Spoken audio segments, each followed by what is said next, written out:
Ito ang dito sa Divisoria. Pag-run ako ng 132 meters last week. Dito naman printer head. Ito naman ang capping. Head clean.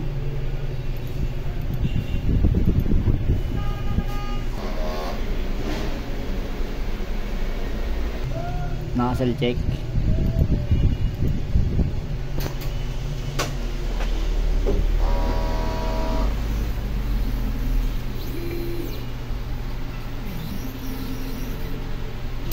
Link system.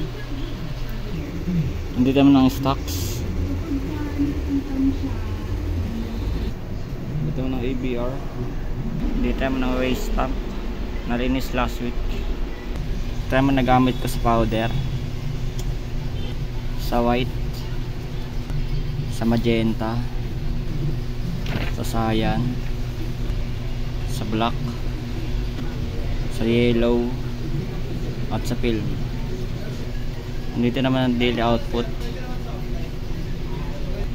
Ito ang daily checklist. Yun lang.